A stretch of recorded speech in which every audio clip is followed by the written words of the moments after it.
According to the World Economic Forum, at least 8 million tons of plastic enters our ocean each year. Its 2016 report warned that by 2050 there will be more plastic than fish in the ocean unless major action is taken. In today's episode, I've been lucky enough to sit down with the 3 founders of CanO Water. These guys are living, breathing proof that in business you can do well as do good, and that you can authentically combine purpose and profit. And I hope you enjoy. Apart from what we've burnt, every piece of plastic ever created is still on this earth in some way, shape or form. Every single person in the industry laughed down the phone at us and thought, what are these idiots doing?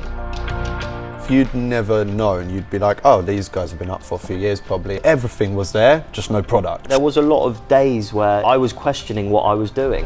We're having to build the brand, but the brand is carrying itself. Humans are actually going into a shop and buying a can of water. Do you know what I mean? That's mad in itself. Everyone has the capability to create positive change. We've decided to create it through a business.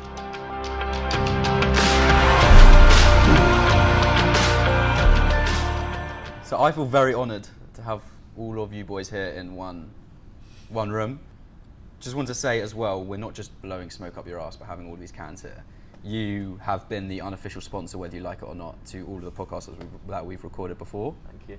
And what's actually really interesting is that the first time we started recording, the first ever episode of P Squared, we messed up because we were going to go to the canteen downstairs and buy them, but it was too late and it closed. So Talia, who's not here, she ran out and said, I'm just going to go find some cans. And then literally 3 minutes later, she came back with CanO Waters. And I think that's a really nice way to start it, because that is pretty incredible. From where you started to where you are now, in central London, you can walk out, within 2 minutes, you can come back with a product that was just an idea in your mind. It was never like that before. Of course it was. And we'll get there. But just to start, I think just for context, go around very briefly, name, your title, and actually what you do on a day-to-day basis. Cool. My name's Perry, co-founder, brand director, and day-to-day is just dealing with all the creative stuff. I'm Josh. I am the marketing and sales director. Yep. With Ariel. On a day-to-day basis, I deal with a lot of the marketing, a lot of the events, sales, spreadsheets, and a lot of boring admin stuff. Nice. Do you find that boring though? I find it exciting because it's for my business. Yeah. So it's exciting because I'm seeing how things are working, and it's all very new to me. But yeah, sometimes it can be a bit therapeutic, but not always. Is that a bit weird? No? I get it. No, I don't mind it. I don't mind it. But when you see, it's kind of like seeing everything come to life a little bit. Of course. It's not like you're just doing data entry for someone. But it's as the business grows, more admin. Mm-hmm. My name's Ariel, co-founder. Deal with sales and distribution, essentially. Many spreadsheets in your life? There is a few, not as many as Josh. I'm not that good at putting things down. I kind of just run with it. He gives it to me. And you forgot production. Production as well. And nice. Yeah. Okay, so we'll dive a little bit deeper into the actual day-to-day stuff, but to start with, you've been trading for what, coming up to 4 years now? 4 years, just over? yeah. Just over 4 years. If you could each sum it up in one sentence, what would you say? It's been a roller coaster Yeah, journey. I was just going to say roller the coaster. exact Without same being thing. cliche, Yeah. there's been a lot of ups and downs. Yeah. Okay. We've had to weather some storms, which is more than a sentence. But Mhm. it's a long sentence, it's still a Yes. sentence. Is there anything you guys want to add to that? No, I think we all had roller it's, very coaster in similar. It's our been mind. very stressful, Up and ups down. and downs, but it's an exciting journey. It's definitely an exciting It's journey. been fun at the same time. Yeah. You know, That's the the most important part. downs are worth it as well, because then the ups are just Yeah. that much better as well. And it feels more rewarding, you know? Yeah. When you feel like you've come from a lower point, then it Well, you just, appreciate the ups Exactly, yeah. more Yeah. because you've been down. So you take it all. So you find positives in the downs. When you're actually in the down, when shit's hitting the fan, do you find positive in that? Because Well, you know that you will weather that and come out stronger. Yeah, I think that's where you kind of have to step it up a gear and work hard. And I think we've all kind of been good at doing that and persevering through difficult times. We've all gone out of our comfort zone massively in this business. We've had to do things that we either don't know what to do or don't want to do, and we're not comfortable with doing, but we've had to do it, which has definitely made each of us a lot stronger and a lot sort of more confident as people. Yeah. Mature. Mature. Yeah. Nice. Yeah. So you said like a lot of it's going out of your comfort zone. Did all of you know that you always wanted to eventually run your own business? I think so. Before actually CanO Water, we had another idea. Yeah. So this trio kind of formed beforehand. Wait, just a bit of context. How long have you been friends for? 10 years. Well, me I've and known Josh, Perry since I was about 19. Yeah. It's 18, 19. Yeah. So and Ariel about shortly 10 after. years. Yeah, probably 10 years. I've known 10 Ariel. years. I've known Ariel for a long time. Yeah. We weren't always friends, but we No. Yeah. So okay, so all right, so did you always know that you wanted to run a business, and what was this idea that you had, and when was it? I don't think we wanted to run a business. I think, you know, we were just creative and looking for something. Well, do you know what? Another thing that I think helped it, that we all have our kind of individual set of skills Yeah. that Yeah. just kind of pulled us together to create this. So it wasn't so much a plan, it was almost not obvious, but it just happened organically, if that Yeah, makes in order sense. to make this business work, it Yeah. needed components. Yeah. It needed design. It needed Yeah. marketing. It needed sales. Yeah. And I think that's how it all came together. And people say to me the whole time, how did this even happen, this brand? And I think 99.999% of people would just turn around and say, this is just stupid. Why? I Well, mean, they even did. my own family. They did, Do you know what I yeah. mean? Why? Even your own family. Yeah. No one really believed in it. Do you know what I mean? And that's the truth. And as I said, 99.999% of people wouldn't have thought it would have worked. But I think us three are individuals that are quite. I think we wanted more in our lives. Yeah, and we just started doing what we were good at individually. Yeah. Which formed a nice partnership. Yeah. But before CanO Water, we wanted to set up an electric cigarette company. Electric did. cigarette. Prison. When was that Actually, though? That was probably out of quite a It was- timely. it was a great time. 2014, I reckon if we did Yeah, that, it was- we would have it been was- very it was- successful. yeah, it Was that Prison? What was the Prison. concept? What was the concept? It was Ciggy literally in a just can. a An electric cigarette, triangle. but The thing was bit a that triangle. illuminated It's like a was highlighter. a triangle. Yeah. Like one of those triangle highlighters. Yeah. We just thought quite a nice it would look idea. quite cool in a club or in a bar, or if someone was smoking it, and It was we just saw an the idea. triangle illuminate. I don't know how it came about. I can't even remember. Am I going with a bit of a deep question? We've had a debate about this. Do you think that question's deep? Go for it. I want to hear what We've it is. had now. we've had Deep deeper. or not. You've got to All say right, it. so you may not have always thought you wanted to run your own business, but you may have, you have in the back of your mind you want to do something for yourself, and that there was always something more. So each of you, if you were to meet your 10-year-old self, what would he think of you? It's a funny one for me because I often reflect on my childhood and how every little thing I've done led me to where I am today. Like, I really believe that. Organic, you've Because grown organically, just learned with what you've taken. influences. So from a young, really, really young age, I started skateboarding. And that for me was already a stepping stone to what came next, which then kind of kind of opened my eyes to graffiti and this kind of urban scene. And then that then led me into design and graphic design. And it's weird, it's like each, say, 5 to 10 years in my life has been a stepping stone which has brought me here. So it's funny, you know, I often think like, what if I never picked up a skateboard when I was 8 and started skateboarding? You know, I literally think like that. I wonder about it. Based on that, what would your 10-year-old self think of you now? Just go with the flow. Just wherever you are, just like go with it. I guess that's But what what I've would he, done. not advice, what would he think of you? My 10-year-old self think of me now, I don't know. Worked out? Worked out? Yeah, worked out. Worked out in the end. Or is working out. Okay. You got an answer? I think my 10-year-old self would probably be quite proud, to be honest with Yeah. you, just because, similar to Perry, I was probably going down a bad-ish route, quite creative like Perry, and Perry's skateboarding was my music, Yep. and I was always into music, and things like that always got me out of trouble in a way. Maybe it got you into trouble, I don't know. Graffiti, music keeping as you out of trouble. music as an example, like it got me out of trouble in a sense, because Okay. I was DJing, and like I was When did you get into DJing? DJing at like 10, 11 years old. Really? Yeah. And I was just became obsessed with What, it. what caused that obsession? What drew you Just to it? music. I was just obsessed with music, graffiti, skateboarding as well. Like, I was just obsessed with things that were... Rebellious. Yeah, probably. I was obsessed with hip hop. Yeah. Obsessed, and I just I've always needed music to take me out of, or as a kid, take me out of how I felt. And with music, it always, probably like every kid who loved Eminem, I guess, literally. But it really helped me. And funny enough, now, CanO Water is my thing. Your Do you know what I escapism. mean? It is.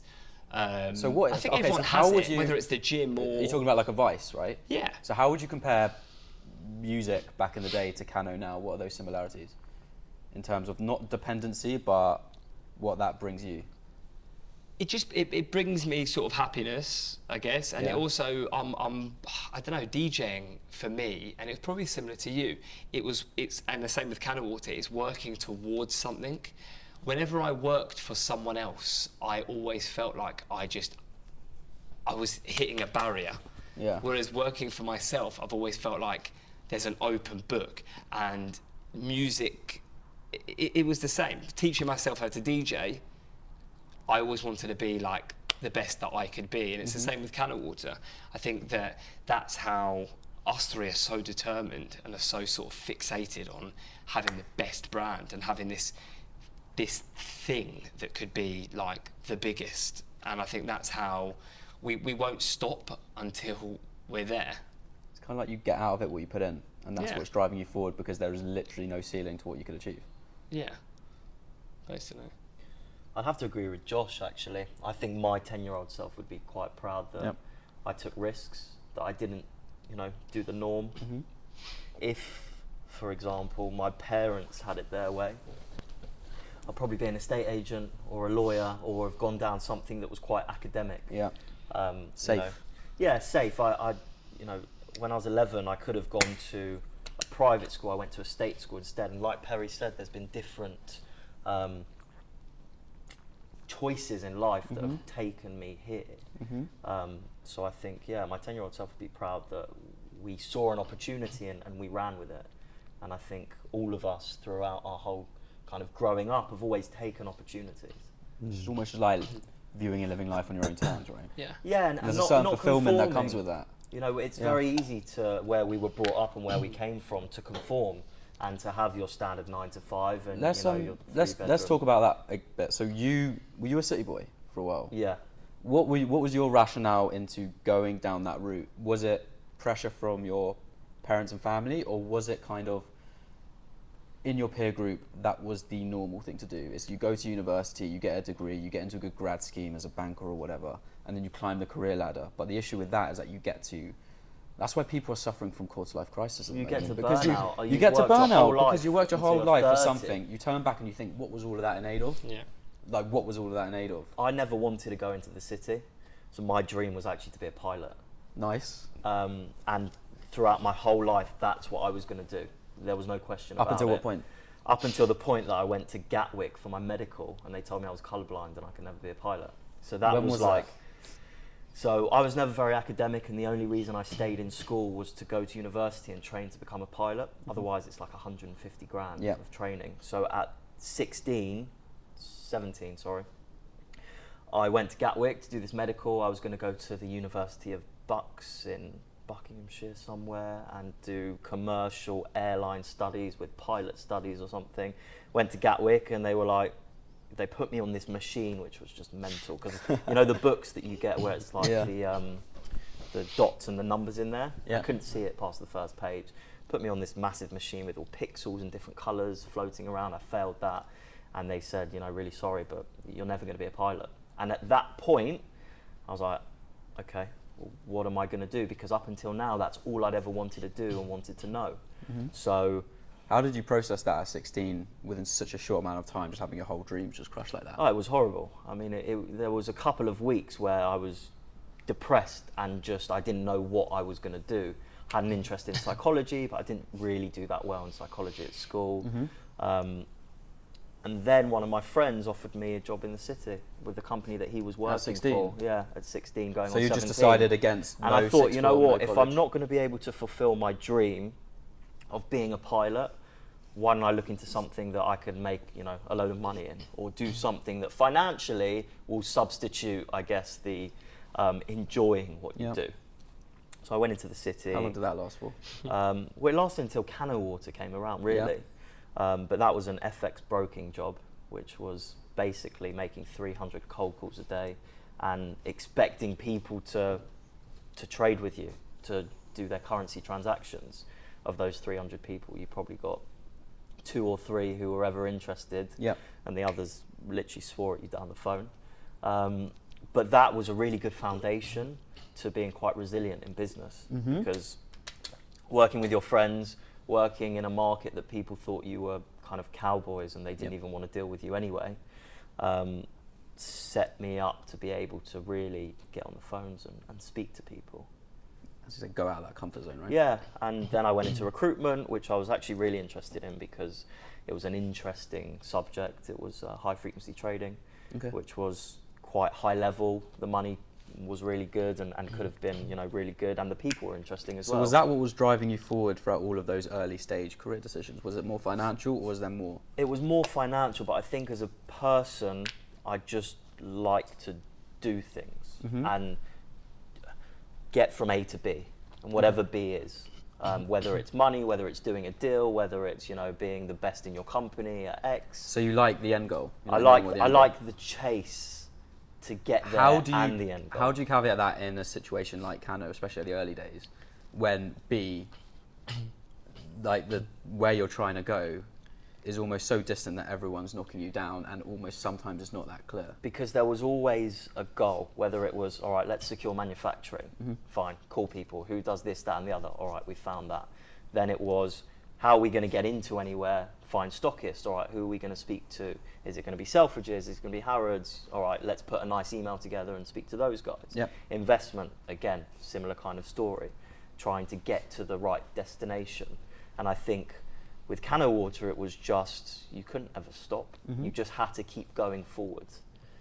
And the final destination is still unknown, but we still go forward. Do you take solace in that? Do you like the fact that the final destination is a bit unknown? Is that motivating you? Yeah, I mean, listen, there's obviously, there's an end goal. We don't know what the end goal is, but do you know what I mean? You look at other companies and there have been end goals, but for us, it's just about getting the next thing, you know? Every day you win some, every day you lose some. But it's that creation, I think. It doesn't matter what you're creating, but there's an element of creation, whether you're creating a deal, whether you're creating a cool marketing campaign, whether you're creating something visually. And ownership that comes with the creation and as the well, fact that you have built something. Yeah. Well, I think we're all 3 of us are quite creative as well, so it's always coming up with, you know, new idea, even if it's small bolt-ons or marketing ideas and stuff like that. So there's always like a million more things that we could be doing, that we want to be doing. So it's like it's infinite. Yeah, it's never enough, which is also, I guess, quite dangerous. Blessing and a curse. Yes. But you've got, would you say Dean? Shout out Dean. Shout out Dean. When he came in, do you feel like he was almost the adult in the organisation that reined you in? Yeah, from a back end, sort of coming from a back end side of thing, I'd say definitely. From a previous business that I had, that was and could have been the most incredible business. I mean, you knew back then, high frequency. Do you know what I mean? A company that was trading a lot, was making a lot of money. And that was, I mean, I sort of look back and I sort of feel like it's a bit like the Facebook movie. Do you know what I mean? We had this office, we were like 19 years old, and we were making like serious money. Like kids running a startup. Yeah, but we made no money because we were just spending it all, and we had no idea of how to actually rein it in.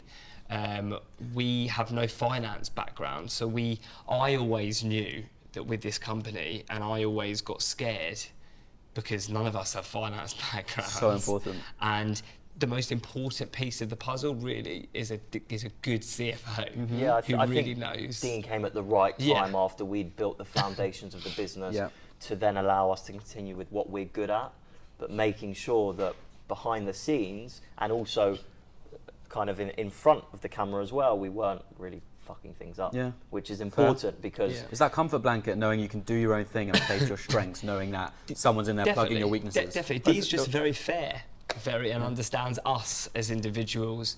Dean's biggest strength is, like, he knows Ariel, he knows me, he knows Perry. He's very good at understanding each one of us, and we have our own strengths. Nice. When was it? How long ago was it when I came to meet you? When you first showed me the cans? This was before we had launched a product. We needed a website, so we met with your mate. Yeah. And Another shout out, Scott Krieger. Yeah, Scott Krieger.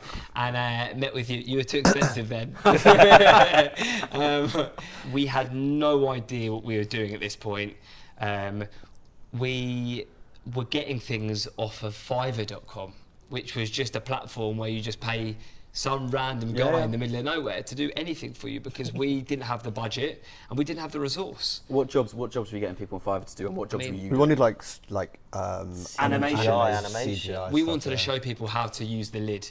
I mean, you've got to remember, we've got a product that no one's ever seen, no one can imagine, no one could really work it out. So before I met you, you had these resealable lids on the cans. Yeah. So just go a little bit back to get up to that point of when I came to meet you and you showed me these cans. So what happened? We basically, obviously, came together, came up with the idea, and one of the biggest roadblocks was can't reseal the can. We always thought that if you're going to have something that's comparable to a bottle of water, it needs to be resealable. Otherwise, why is someone going to buy it over a plastic bottle of water that's, you know, and practical convenient? And That's convenient. the job. Exactly. You look at MySpace and Facebook. Do you know what I mean? It just wiped it out, because MySpace, you had to put in like HTML and code, and then Facebook comes along and it's literally just 100 million times more user friendly.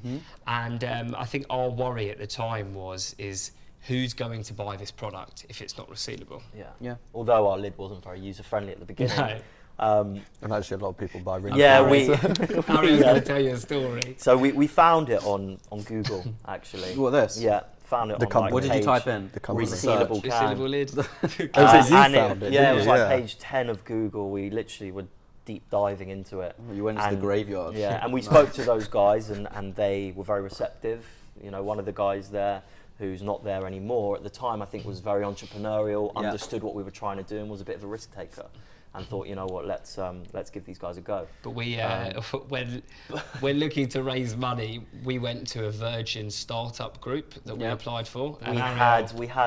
So we bought 500 silver cans with lemongrass sparkling something. How much did that cost you? Probably about 500 euros or something, I think. Just to give a bit more context, so we hadn't yet raised enough money to actually produce these, to even get prototypes. Josh was funding it with his DJ money.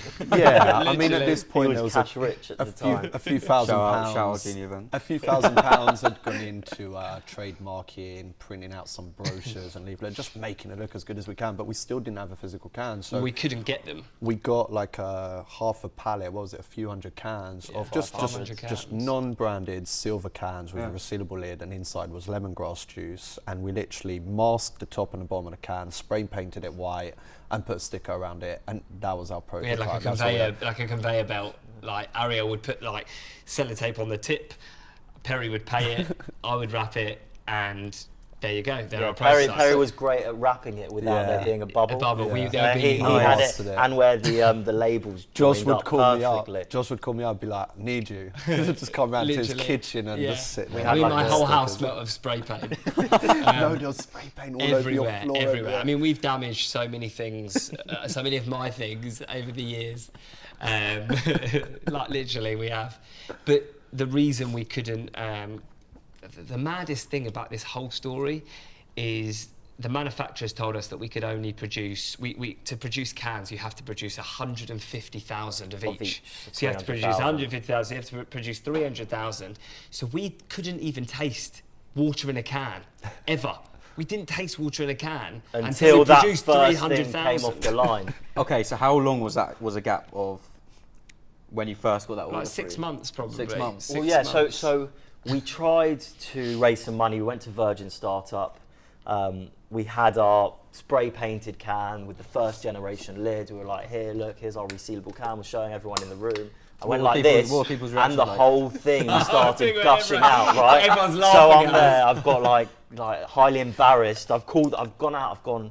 Oliver, what the fuck is going on? I've just been in this Virgin thing. This lid is leaking. You've told me it wouldn't. Blah blah blah. We didn't get funding from Virgin, obviously. We could have, but we actually. Yeah, I think we were too intent on actually finding someone to buy the product first. So what we did is with these spray painted cans, Perry built a really nice brochure.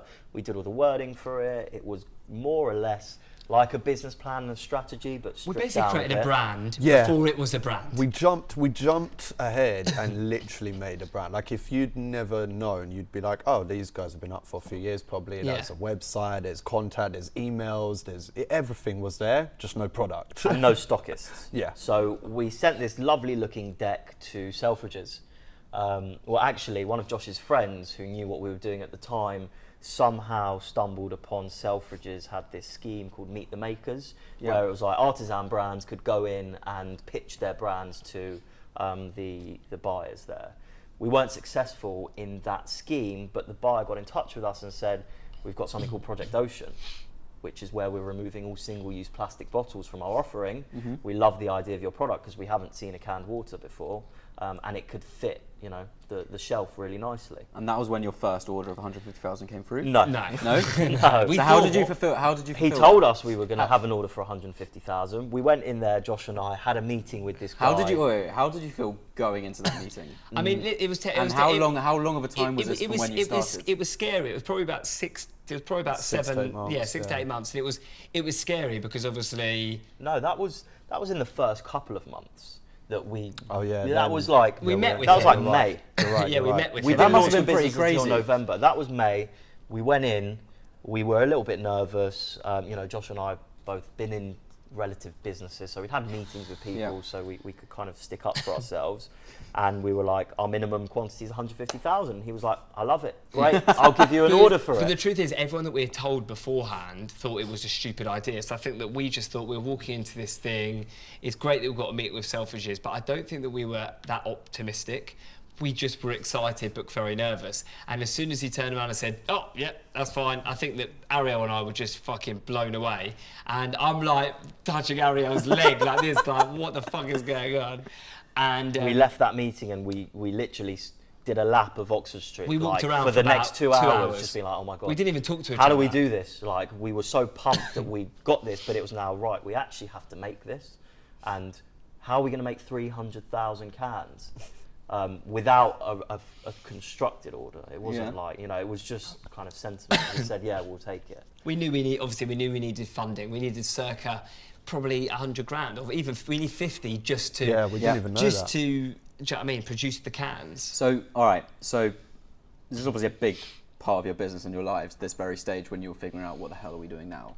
Were you all full time in the business then? No. No, there wasn't What were even you a doing? business at this We point. were all at this point. We were all had jobs. I was in events, and I was obviously DJing every weekend. I was in recruitment at the time. And I was, I guess, fashion design. And Josh was leaving his office to make calls. I was going into a meeting room to make calls. I mean, my boss at the time, literally, like, I brought in this prototype, and she looked at me and was like, "What's that?" I was like, "Oh no, nothing. This is nothing to do with anything." She's like, "Oh, it's definitely something to do with you creating something outside of this office." But that's part of what it's about. Obviously, at this point, we were trying to create something, but didn't know whether it had legs.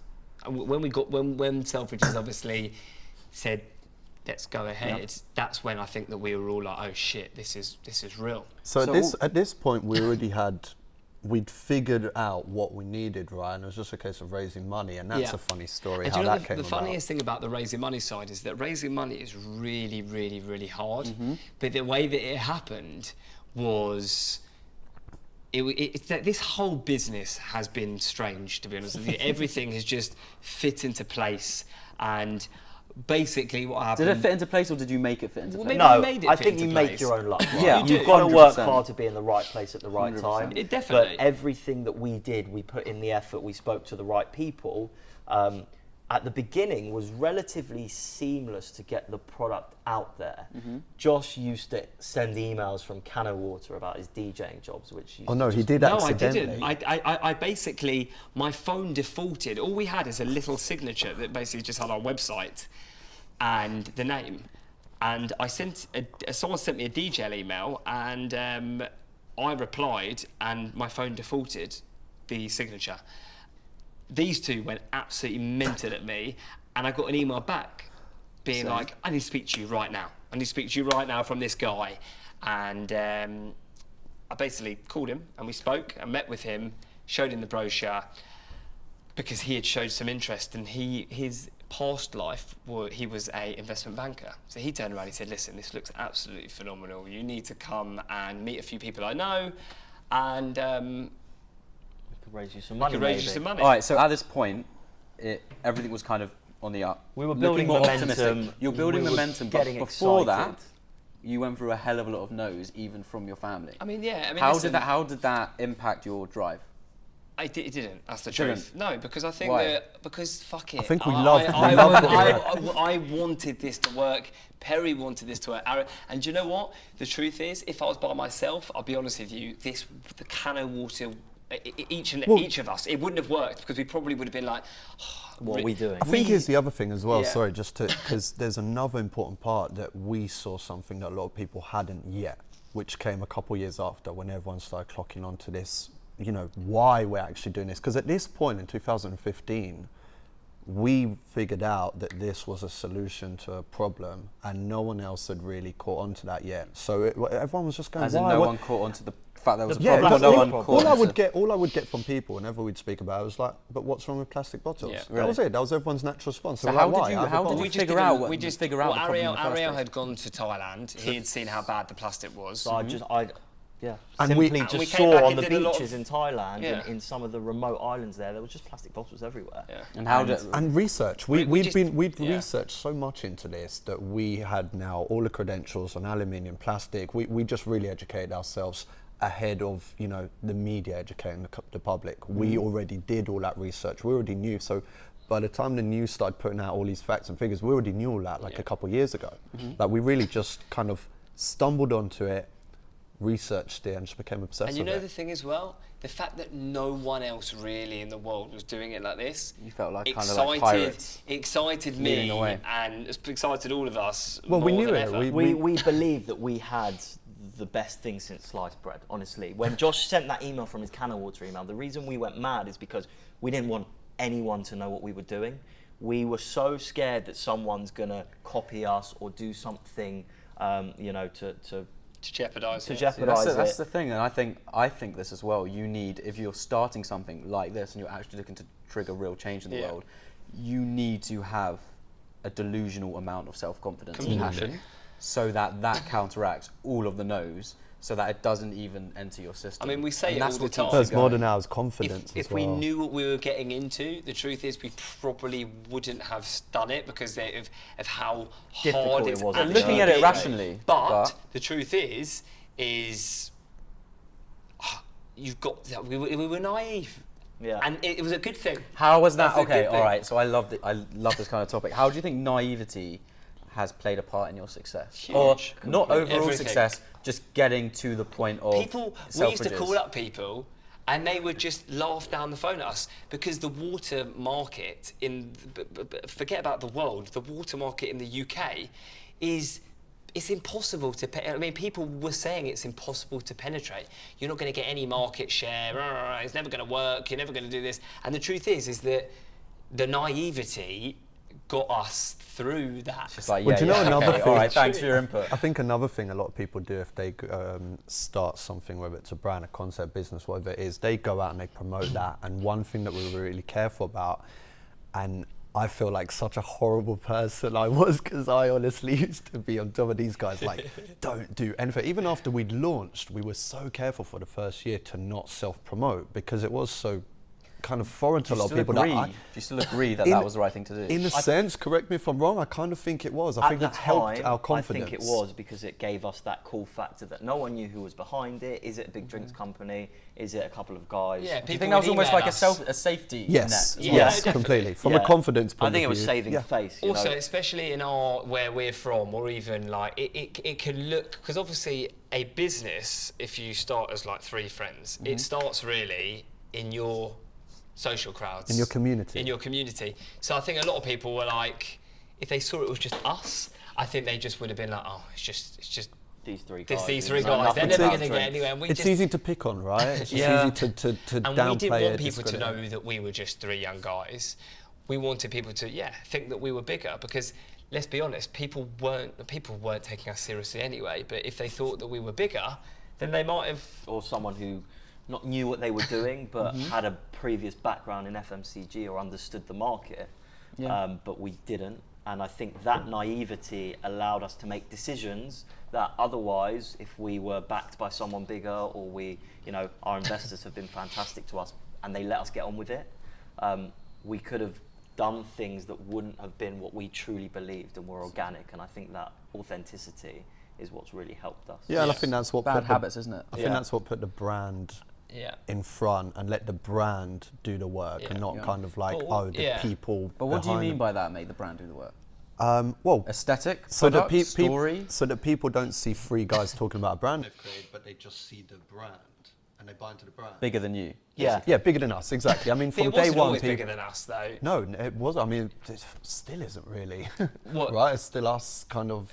No, the brand's much bigger than us now as individuals. That's what I'm saying. But back then, it was. I mean, now the brand is carrying. We're having to build the brand, but the brand is carrying itself. Humans are actually going into a shop and fucking buying a can of water. Do you know what I mean? That's mad in itself. That would never have happened. That's happening without us. Yeah. That's crazy. Whereas before we were I'd have to ask my friends to go and buy it from Selfridges just to make the buyer happy. So how does that all of you? So how does that make you feel, knowing that before you had a product out there, you had to ask people to buy it? Now you're at a stage where I obviously started this by saying we walked out 2 minutes down the road, we got a CanO. You're now getting a shit ton of DMs and shout out stories on your Instagram with people taking pictures. How does that make you feel that you started with an idea and now it's being carried through the waves of society through other people? Personally, I don't know if I speak for all of us, but because we're so close for it, it's almost hard to take a step back and reflect. Because you're just thinking. Do you think that's important to take a step back and appreciate it, though? I think sometimes, but I think you can also get lost in it. Yeah. You can drown in it. And we don't feel like you we're have to there stay yet. really humble in this type of thing. But the truth is, this company. Well, I can only speak for CanO Water, and I'm sure it's the same with other companies. This business is going at 1,000 miles per hour, and we are working so hard to reach KPIs that we don't ever have a minute to think. The truth is, when I sleep, I'm thinking about. Well, I'm not sleeping. Yeah. That doesn't make sense. No, I'm dreaming about it. I'm dreaming about living and breathing it. what's next. It's I'm not very thinking different. about the journey, and that's the thing. Honestly, I've had times when I've just, and this is the truth. I've had times when I've actually just sat down and thought about the journey, and I honestly feel like breaking down into tears. It must be quite emotional. Because it really must be. You don't get a minute to think about the journey. It's But weird do you talk for about me. that in a... Sorry, go on. Well, sorry, to answer your question, do we talk about, I mean, behind the scenes, it's not what it might look like. Like you talk about walking down the road and picking up a can of water or walking past someone's drinking it.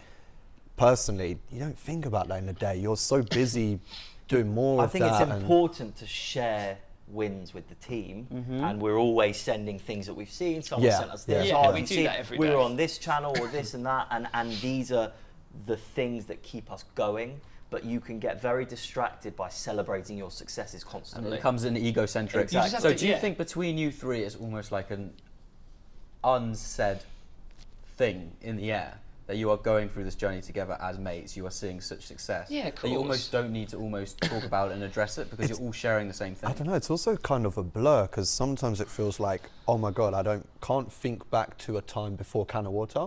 Yeah. And then some days it also feels like it's been 5 minutes. I don't know, it's such a blur. It's weird. It's such a blur. And I'll be out and I'll be speaking to someone and they'll be like, oh, what do you do? We're just having like a conversation, and I'll be like, oh, I own like a water brand, and I do try to be really humble with it. I don't like to. We're all very similar. We don't really talk too much about it, and like, unless it's going to benefit the yeah, brand. Or unless I'm the same, unless someone actually cares and they're asking more but questions. someone will ask me what brand it is, and I'll say CanO Water, and I'll be like, oh, I own this thing. It's a water in a can, and 99% of the time, people will be like, what, CanO Water? And you don't. It's in situations like that when you sort of think to yourself, oh shit, like it's actually A thing. It's actually a thing. But that's nice. But I apart agree with- from that, like we don't really. I guess we don't really.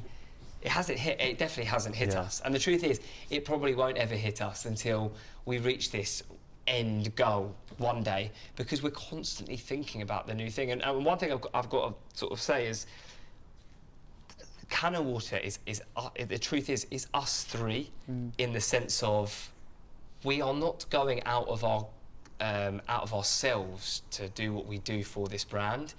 What I said before about the comfort zone thing, that's completely different. That's different things. We are just doing what we know as us as individuals. What Perry we'd want to buy. Do you know what I mean? And that's I know what I wanna that's buy. quite liberating Exactly. in a way. Yeah. I'm the type of person that would buy CanO Water. Yeah. Therefore, and I know who to market this to.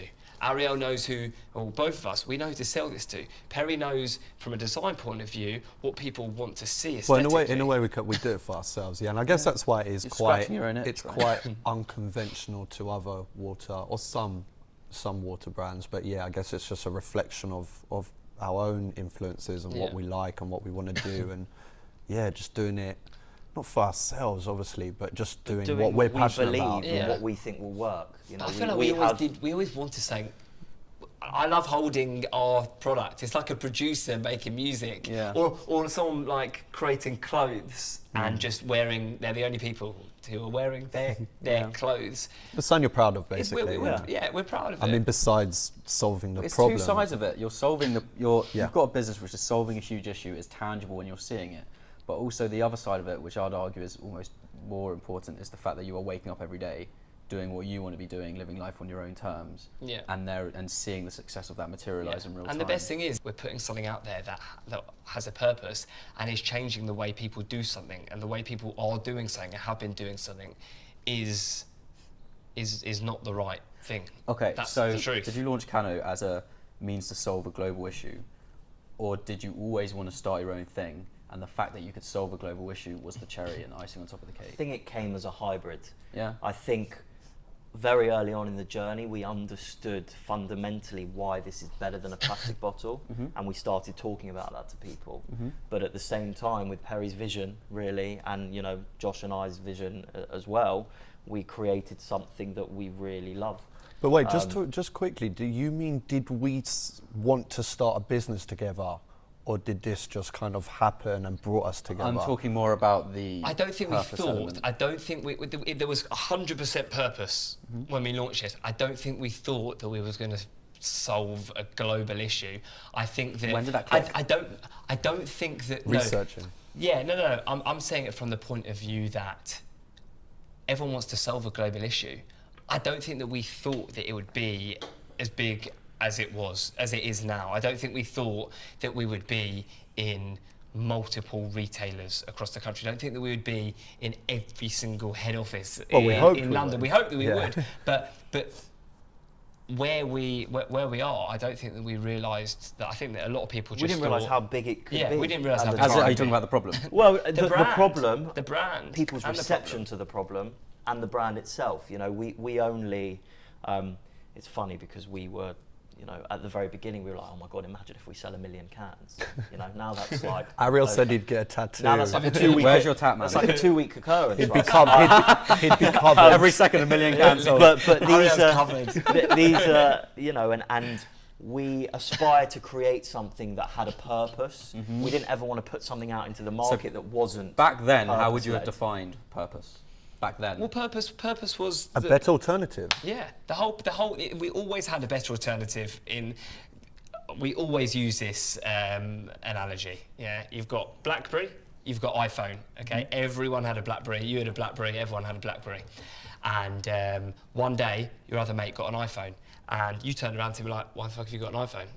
Why? Everyone's got a BlackBerry. I'm not changing. I've got BBM. I'm not getting rid of my BBM. And then more and more people started to make the switch to iPhone, and then the peer pressure thing comes back, and you went to iPhone.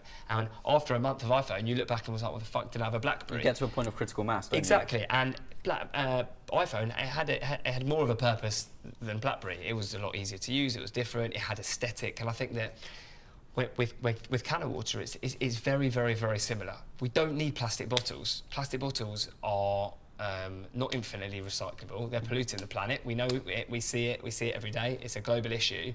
And I think that we just wanted to start something that maybe not only looked amazing, because that's going to be a big thing, because if you're going to go from what you're used to something different, it's got to look good and it's got to have purpose. So it had both things, but I just don't think that we thought that it would grow as quick as it has. Organically. Because the truth is, and if we go to the doom and gloom, we spent 2.5 years calling up hundreds of people, and every single person in the industry laughed down the phone at us and thought, what are these idiots doing? That's the truth. And what are your thoughts now, thinking about all those people who said no? Well, they're all our customers. Yeah, now. they're all our customers. So, you know, we always. And have how does that? Okay, how does that make you feel then? It makes us Proud feel good that we persevered. Yeah. And I think when you inherently believe in something, and when you believe that you've got something that will do good, be good, that people will resonate with, you know, there's that picture of that guy chipping away at the rocks, and there's gold behind it, you know, and he stopped just before the last chip and he hasn't struck gold. When you're passionate about something and when you believe that you've got it, then I think you need to go for it. Yeah, definitely. And don't stop until you get to that point where, you know what, you realise actually it's not going to happen. Mm-hmm. I think personally, if we didn't see the increase in business and volume and the sentiment towards plastic that we'd seen over the last 18 months, we'd still be doing this. I think we might be doubting ourselves a little bit now and thinking, you know what, guys, it's been 4 years, we're banging the same drum, what's going on? Which we did as well. There was a lot of doubt in the first year and a half.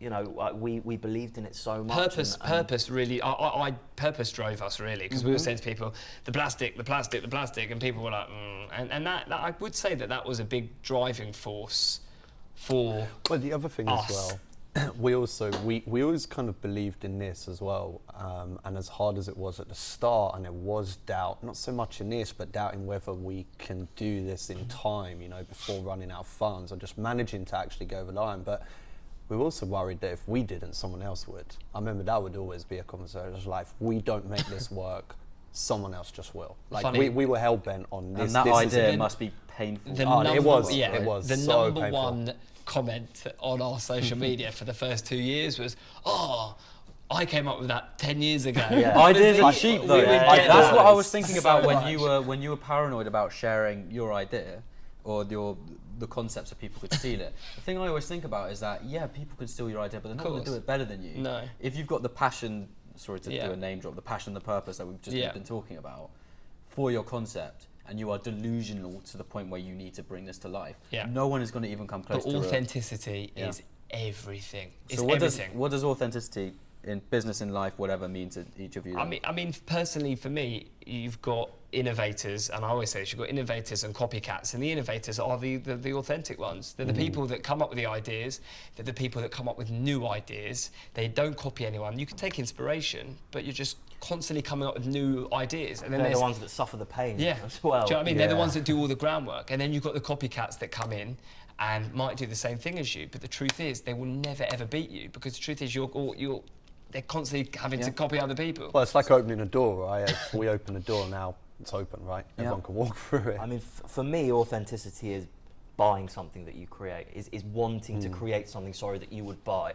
I wouldn't ever, and I'm sure it goes for you too, want to put something out into the market that we didn't believe in, that we didn't associate ourselves with, and that we didn't think was, doing good. Yeah. I think nowadays, because purpose was such a big thing for us, everything we do, there has to be an end goal. There has to be a reason why we're doing that. And I think, that's where authenticity really comes into it. Cool.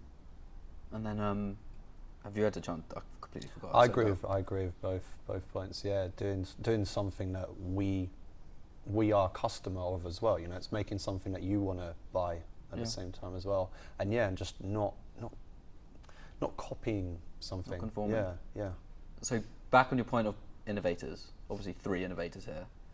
What particular skills did you have that made you innovators compared to what skills did you have to learn?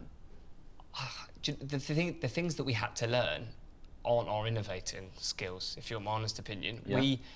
I think that Yeah. I hate the word entrepreneur. I hate the word Yeah. innovator Yeah. because like it sounds like you're gloating. It's nothing like that. I think that it's just you are that person. Yeah. Well, I think it's also we make up. Like I think as a trio, we kind of complement each other's skills. Yeah. You know, we make So up. what what is it? others So lack. what is We had those skills already, so you could say that my skill was getting on the phone and talking to people. Josh's skill Making was things coming happen. up with ideas and also making things happen as well behind the scenes in the early days. Perry's skill was the branding, the creative direction. Yeah. What we learned along the way was just kind of bolt-ons to those skills Yeah. that were necessary within the business. You So know, it was knowing about margins when you're talking to someone on the phone. So it's kind of skills that you all individually thrived on and Yeah. loved doing, but you had an opportunity to let that thrive and But flourish. growing up, none of us the truth is that I was at school and I wasn't academic, and the truth is I thought that was a skill, and I didn't have that, and I was always sort of very resentful about that. But everyone has their own sort of set of skills, and I think we're still learning about ourselves. But the truth is that our innovativeness is ingrained in all of us, and it comes out. It's like a fucking superheroes. It comes out at most when we're together. But why? But I don't know why. Because we Because came we bounce off of came each together. other. We came together. I mean, Perry and I never grew up together, but we came together. We came together because we liked the same things. He loved graffiti. I loved graffiti. He loved hip hop, and we came together. Ariel and I. Do you know what I mean, we liked the same girls. Do you know what I mean? We came together. That's another story. Yeah. But We do you won't know go what I to mean? that No, one.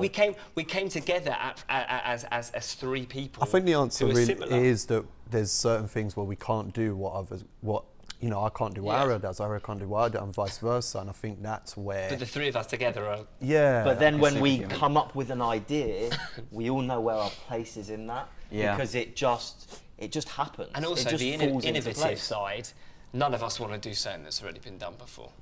Where's the fun in that? Well, it's like you said before as well. You said, yeah, a million people had the idea, but they didn't do it, you know, and it's the same. I could, I might have had the design, but I couldn't have done it without Josh and Ariel. And But that comes back to the mindset. It's just you have an idea and you execute on it, and I think that's the difference between like But that's a entrepreneurs, skill in whatever you want to itself. call them. That's a mindset. it's also a of, skill. I have an idea and I want to action on it, and I will do whatever it takes. I to bring don't it think to an life. entrepreneur But that's a though, skill. knows exactly what they're getting into or what they are. I don't think that you can just sort What of. do you mean by that? I don't. As You in don't- They you don't know don't- what you what's don't driving plan them. I don't. I just really don't like the word. I just think that it's too thrown about as. I just. In recent times, yeah, Yeah. because everyone and their Well, grandma everyone and can their be an dog can entrepreneur with an Yeah, the Instagram truth is, page. what Do makes you mean- anyone an do entrepreneur? you mean it's not? You don't say, right, I am this, and now I'm going to do that. You just kind of you do it, and it happens. Yeah, and it exactly. becomes Fuck something. the word entrepreneur. You are. You're just doing something. Because the truth is, an entrepreneur doesn't really know what they're getting into, the business Yeah. type, but they don't actually know what they're getting into. What makes them. They just know they want to do it. I A think lot of that's, them I think wanna that's do the it. issue with, as you hit the nail on the head, entrepreneurship is thrown around. A lot of people say, right, I want to be an entrepreneur. Yeah. Yeah. And what happens there is they actively look. You don't Yeah. become For a an business. entrepreneur, you are an entrepreneur. Yeah, You can't It's teach in- it. it's in It's you. something that Yeah, no, exactly. a lot of people say to us, how did you do it? And the truth is, we just did it. Yeah. There wasn't a how. Yeah, It's It's that's kind of like the time. it's kind of like if We if just you don't wanted like to. if you don't like running and you speak to a runner, you're like, how the fuck do you go out and do a run at 6 a.m. every morning? I get up For and I them, do it. I get up and I Yeah, do yeah. it. If you don't like running, it's like, oh, I have to wake up 6 a.m. I have to put on my shoes, Course. tie my laces. It's cold. But it as doesn't mean fuck. that person isn't an entrepreneur. It just means that they're not good at running. Yeah. So that person's got other strengths. Yeah. But personally, for me, being an entrepreneur is having a goal Yeah. and actually meeting that and actually, do you know what I mean, scoring the goal. That's that Right, fine. for me, because I think a lot of people, they do just talk and they don't deliver. Mm-hmm. Maybe it's because they're not there yet. Maybe it's because they're it's fear. I don't know, but for me, if I hit a target, that's my. I don't use the word entrepreneur, but that's my. Yeah. I feel that's where I feel my most entrepreneurial. Okay. And how about you guys? Yeah, I Jason? get there's so many because I'm thinking about it as you're asking this question, and you know, if you say like, but how and what makes you this and what made that happen, and it's like, honestly, could sit here for days talking about all the intricate pieces that led to this. You know, whether it's meeting up after work every single evening for 4 months and looking on Google and just scratching our heads, going, but Not how, even but questioning where, it. It was just like, right, we're meeting tonight. just because it just becomes like It's an like a obsession. subconscious It thing. is it's an obsession. It was an obsession. And- was it a and healthy obsession? Yeah, because we enjoyed doing it. I Yeah. did anyway. It was a yeah. healthy obsession because we were doing something positive. Yeah. We were creating something. We weren't going out and graffitiing or, you know, or whatever it is. We were doing something that we truly believed in, that served a purpose, and that we thought was going to be the next best thing. I mean, I was in Whether a it is job or that I isn't hated. is But the thought of going and meeting these two after work Was getting you through was it? getting me through the day, and it literally became. I guess an there's addiction. also- yeah, An it was addiction. just every night either mine or Josh's house, and we were just there for hours until, you know, we had to just go to sleep. Really, And it was just trying to figure it all out. I mean, even once we got investment, had product, and was sat in an office, there was still so much to figure out. Just, you know, scratching our heads like, I mean, we were sat in a how? room in this tiny little cupboard, basically, trying to work out how to sell 300,000 cans. Yeah. Because we might have said about Selfridges that they were going to buy 150,000. Oh, yeah, they ended up bought up about in the end. 1,500 cans. Really? Yeah. Yeah. So where did the other? Do you know what I mean? Yeah. And what we actually did was we just gave them away, a lot of them. You Yeah. know, we wanted to work with people. We sponsored London Fashion Week. So Yeah. one of the first emails that we sent was to the British Fashion Council, again, who came back to us within a day, and that gave us another, you know, level of positivity to move forward. So we sponsored London Fashion Week. We gave them, I think, 30,000 units. And Selfridges, yeah. and then, sorry to cut you off, Selfridges and then London Fashion Week. What was the moment where all of you decided to jump in, go all in on this and say, yeah, I'm dedicated? oh, it happened. It was stages. So, But what was that one moment? well, so where we you got. went, fuck, I- I'm we I- got I no. It went wasn't. first. It well, wasn't it's when a we got moment. investment. We got someone investment. needed to be in an office Yeah. every day, whether it was answering a phone. No one would ever call us, but just being there just in case. I was literally just sitting there twiddling my So thumbs. Josh, you know, Josh was fortunate in the sense that he could still do what he was doing on weekends and in evenings, DJing. Yeah. So he left his job and he was the first man in the office.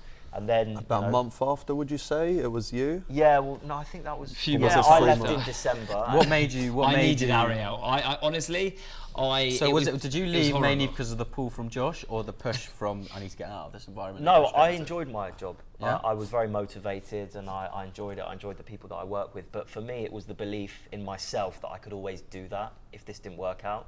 You know Fair. what? I was 22 at the time. So, all right, I'd spend a year trying to do something that no one's ever done. If it doesn't work out, I'll find another job. I'll be all right. I can go back into what I was doing. So, but you're saying that, but did you have a clear plan B in your mind, or when you all respectively went all in, were you thinking There was no plan B. There was never There an was no option. plan- there we go. There was never an option in my mind that I would go back. Yeah. As in, Yeah. it was something that I knew was a safety net, but it was something I didn't want to do after making that leap. Which is why I think When you know, take any gave risk, us that motivation. You don't and that. think of a plan B. Yeah.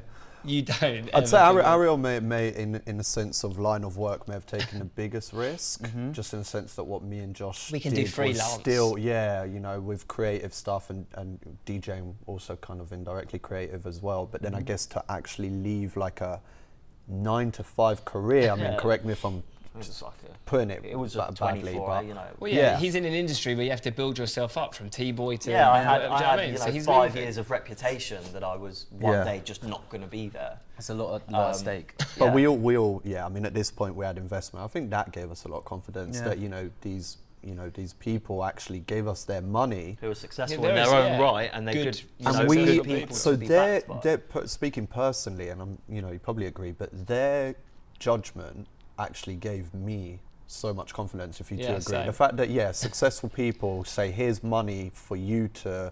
For the opportunity for you to become successful, is like, wow, that's quite, Gave us a lot of what's the confidence. word? Yeah. This is more external validation, isn't which it? Yeah, I mean, validation, We that's it. we had never done this before, and there are people who have actually sold a business and they're saying, we're going to trust you with our money, Yeah. and Hopefully I think make more. Yeah, exactly. And I think that was big. It was good for us. Yeah, it was a big moment getting actually people to say like, here's money, like start a business. Here's a bank account with some money in. Yeah, Go for it. I'd say to this day, probably like quite a big wow. Yeah. Yeah. Yeah, that's when it becomes real. That's when it's like, oh shit, this is not just a website with some email signatures anymore. Like, this We've is a got real thing. 300,000 cans in a warehouse that we need Yeah. to sell Yeah. now. Costing us money every day. And that was probably the scariest. So yeah, so Josh left his job, went to CanO Water, then shortly after that Ariel, and then shortly after that myself. All right, so fast forward to today, 50 million cans later. You sold 50 million cans today, right? Around that. It's pretty nuts in itself. And then 600% growth since last year. Which as well is pretty absurd. How, in your opinion, we've touched on it previously in this conversation, but how do you think you've managed to achieve that growth? Hard work. Yeah. We've worked really hard. I think the first couple of years of really hard work was building the foundations. Even though people said no, they still knew who we were. So the moment that everyone woke up to the plastic problem, and the minute that people started calling their distributors and saying, what have you got that isn't plastic, that light bulb went off in the buyers' heads. And they turned around and said, oh, actually, we need CanO Water. You know who to call. Exactly. And then get your reference now. I was thinking, what's Ghostbusters got to do with everything? But yeah, people knew who to call at this point, because we had called them, they'd laughed down the phone at us, but the funniness had ingrained in their memory. Did you know at that point when you were making all those calls that actually, by making them remember you, that would serve you well in the future? No, No. not necessarily. I mean, we knew that as a business, we needed to, fundamentally, we needed customers who wanted to buy our product to go to the distributors as a reverse inquiry. So we knew that the groundwork that we were doing would at least serve us at some point. We didn't know when that point would be. We didn't know if that point would ever come.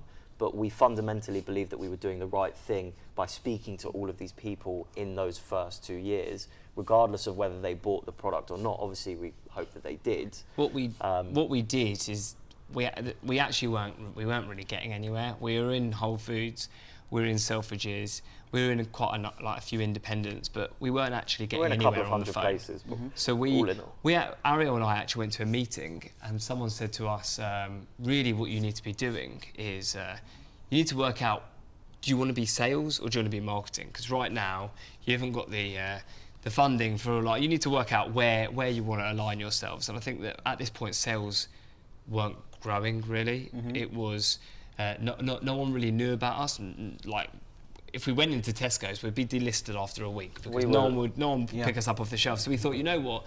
We all sat down together and said, all right, we need to restructure, and this is how we're going to do it. We're going to do it by marketing and creating maybe a bit more of a luxury brand and reaching out to influencers who cared about, maybe it was sport or cared about the environment. And we're going to give, we're 300,000 cans, we're going to give shitloads of cans out to events, and we're going to create a demand.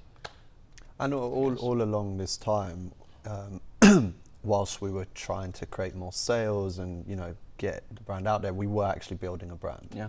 Like we were gathering more followers, more people were hearing about the product, and so slowly, but we were building a brand. So that, like Ariel said, that whole time period leading up to the moment where it was kind of that tipping point, we'd established a brand as well, as much as like a business foundation by talking to distributors and I guess creating some relationships. That must have been quite comforting, because I think if you can relate to the fact that if you're really ambitious and you're working your ass off constantly, that can sometimes lead to stress because you don't really know what all your hours and hard work is working towards. But knowing that you're building this foundation and this... We didn't know whether it would work though. Yeah, it didn't feel like that. We didn't know if the foundation was there or not, but you have a chicken and egg situation when you launch a product. Yeah. You either spend a shitload of money on marketing, everyone knows about your product, but they've got nowhere to buy it, or you spend a lot of time on distribution and you've got a product that's available everywhere,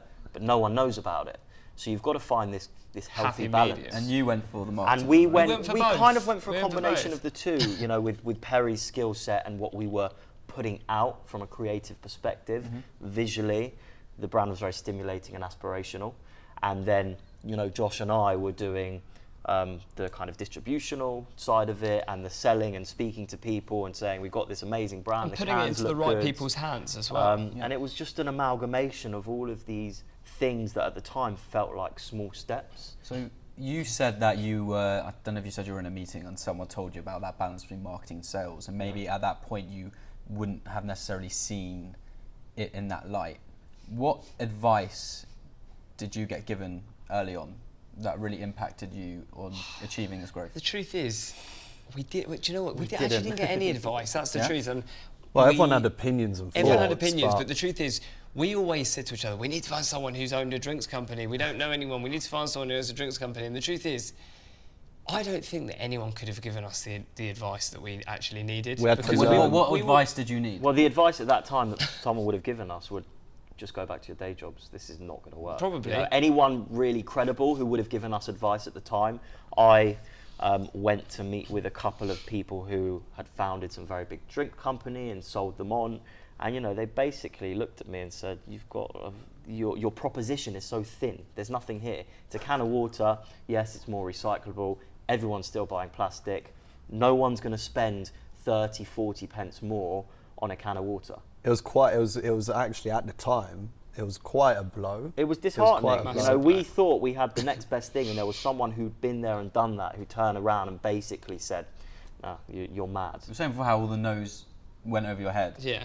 But did the no's go over your head when it was coming from people who were credible? No. Who've been there, done that? No, No, that's what I mean, it was we'd a go. blow. We would have left the office early, and we probably would have actually have had. we probably would have had an argument with each other Probably about, would have had about a shit something day. irrelevant, Yeah. but it just created Festered. that kind of, Yeah.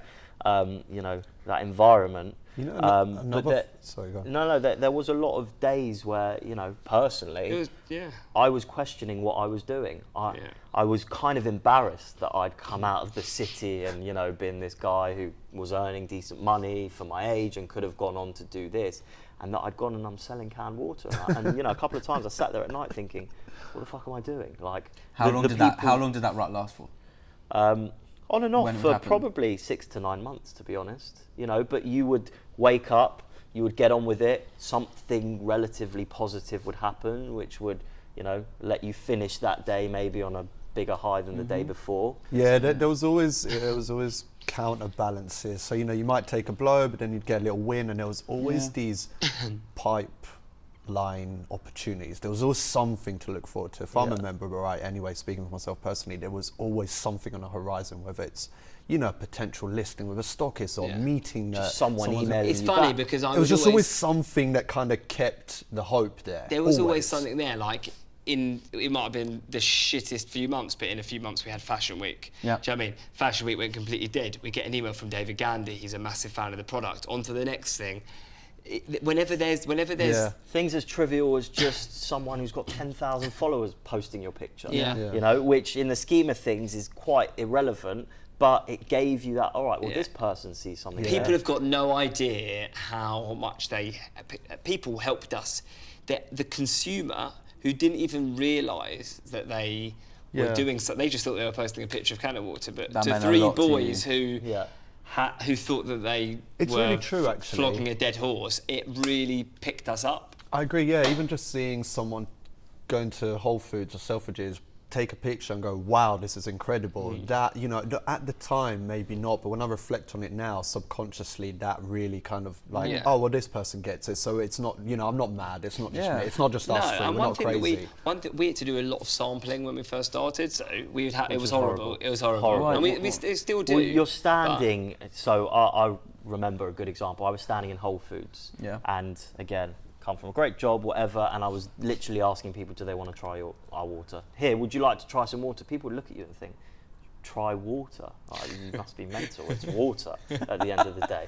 But I saw someone that I knew as well, and I was so embarrassed at that point that I was standing in Whole Foods asking people to try water. That killed It me. is. That That's the type of stuff like out of your soul comfort zone. destroying. And It's just because you're so self-aware Just of that for moment. I think on so, a and personal you- Like level, obviously. you're forced out of the dream big it was a mentality food- and you're in that moment. and your Shit, I'm ego here. does play into And where it we at that come point. from as You well. don't want to No, be but that we person. do it now, so it's not necessarily just having to do that. But I think what Ariel means is at that time in place when the business was, when it feels like, you know, Well, we were selling like, you know, nothing really. Yeah. And we Yeah. weren't a brand that people recognised, and we weren't solving this problem that people recognised.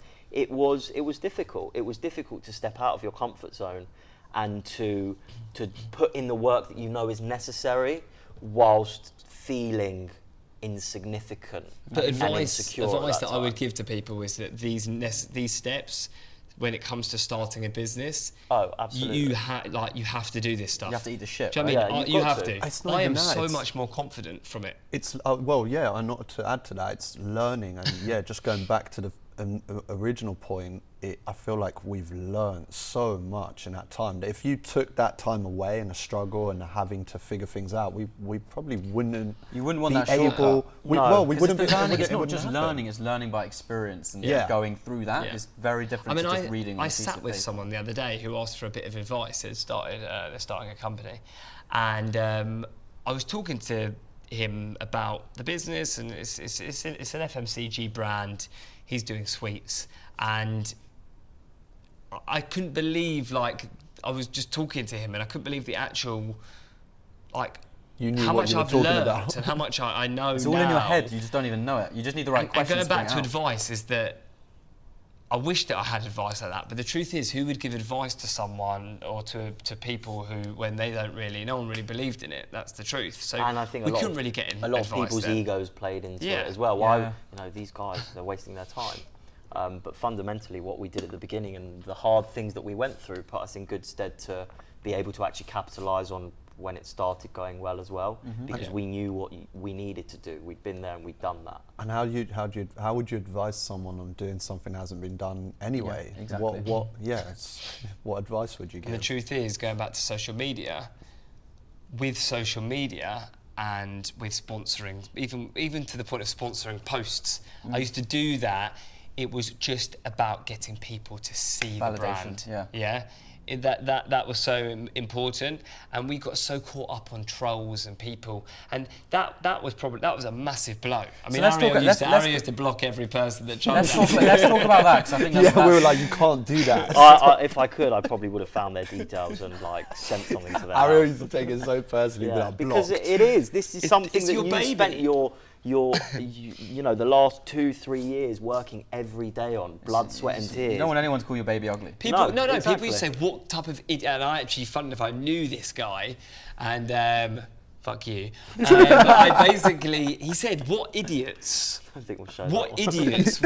idiots would post, would make a product like this? All right, let's talk about this. I think it's really important. What are the top common keyboard warrior trolls that you get? The What do people number say one most? thing that we get The tap. is The tap. why wouldn't you just use the Yeah. tap? And fundamentally, so flawed, Where though. are Look, these listen, taps? So the tap is the idealistic. ideal solution. Yeah. Right? It is. There's Refillable no bottles, question right? about it. Yeah, Refillable bottles, the tap.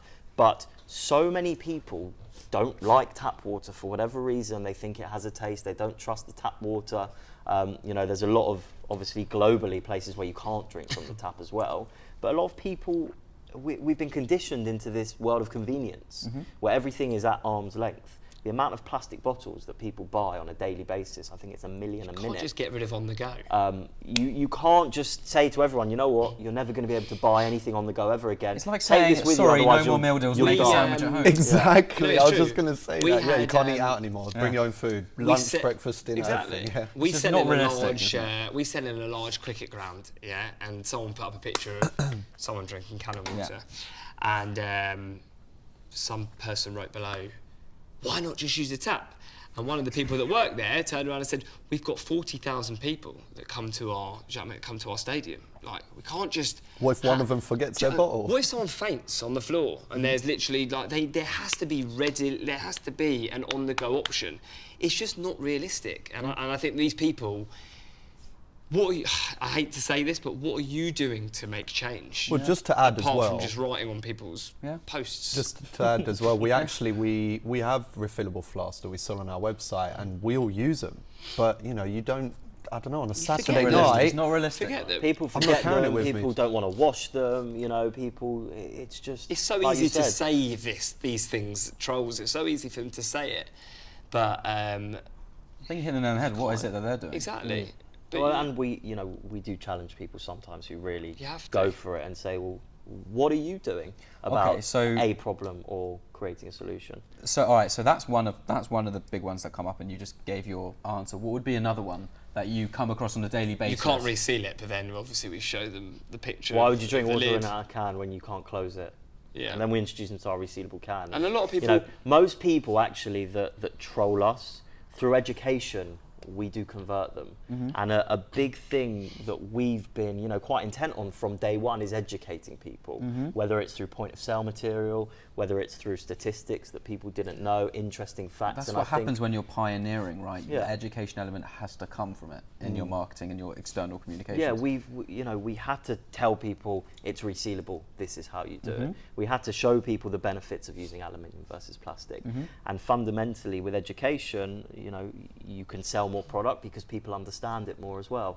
And they're a lot more empowered to make that change. Yep. And then also talk about it to other people. Okay. So, moving more onto the marketing side of it and how you've really leveraged social media to grow your brand and presence organically. First of all, what ages were you all at when social media really picked up, and what impact has that had on your interpretation of brand building? in life? Does you MSN count as social media? Wait, yeah, you talking I'm when you say talking social about- media, which Facebook, I was about Facebook. 16. I think Facebook. Yeah, I was Yeah. 14 at the time. But we grew up. We grew up without Facebook and with Facebook. Yeah. And I think that, I don't know, a part of me sort of finds that quite attractive, just personally for Yeah. me, because I saw what life was like when you had no social media, and I was probably one of the last generations really that we probably all were one of the last We generation. had the best For of me, both like, worlds, because you're a few years older than me, Facebook came out when I was in year 7. I look at it in a weird way. I see social media almost as an evolution of the internet. Because I think about businesses before the internet, and I just think like, How? oh my god! It's like, the only, if you think how? about it, the How? internet, that's the only way it could have gone. It's just a progression of the internet, you know, where you had websites and blogs. That was your social media, right? You'd go on the internet and you'd look at blogs and articles. One and thing I it's will just say is evolved. that it was very authentic back then, Yeah. and now it's not authentic. And I think CanO Water is very fortunate to be a brand that people find authentic, whereas you go on any form of Why social do you media. why do you think that? Because we've just talked a little bit about how you guys are authentic, but how does it translate? Because I think that was always, whenever there's anything, whether it's a music genre or it's something, there's always, people always turn it into business, business. So like, I'm a DJ. Anyone can be a DJ now. I spent years trying to perfect my DJ skills without looking at a screen on vinyl. Perry did what he did on software. Now, you can do... It's funny, it's a gift and a curse in a sense, because yeah, it's like you're talking about the accessibility of Yeah. everything, which is good, but can also, yeah, I don't know. But There's but pros like and cons. I know for me that I feel like I can do things that a DJ who hasn't learnt from. it's a he- who 10,000 just- hour rule, isn't it? It is. It's exactly And I that. think that's an issue of, so we've spoken about this in the previous podcast, I think linking it back to entrepreneurship as well and social media and our generation, I think the main thing it's bred is a lack of patience. And also, Yeah. it's given people kind of a fast track to It's success, shortcuts, it's which shortcuts. doesn't last. You know, Yeah. there's So so, that many. when you don't have that passion, that purpose that you guys obviously have, Yeah. and you don't have patience either, when shit hits the fan, that's when you're going to fail Yeah. and that's when you're going to crumble. course. Yeah. Especially when you're highlighting your lows to everyone else's Yeah, no, highs on definitely. Instagram. But with social media, it's an authentic brand sticks out like a sore thumb. and what are the characteristics of an authentic brand? An on authentic social? brand Well, I is think a- practicing what we preach. we would really. have done this with or without social media. No, but what I'm saying No, is well, that to give you an example of an authentic brand on social media, we've never sold a plastic bottle before in our lives. Yeah. We never will. there's other brands that have now started to come into the market who have seen the traction that a canned water is getting, who are now all of a sudden posting about canned water only, forgetting that every month they're selling millions of plastic bottles. You know, that's unauthentic. For us, that's jumping on we believe jumping on a bandwagon. Yeah, jumping on a bandwagon. But you've got to practice what you preach.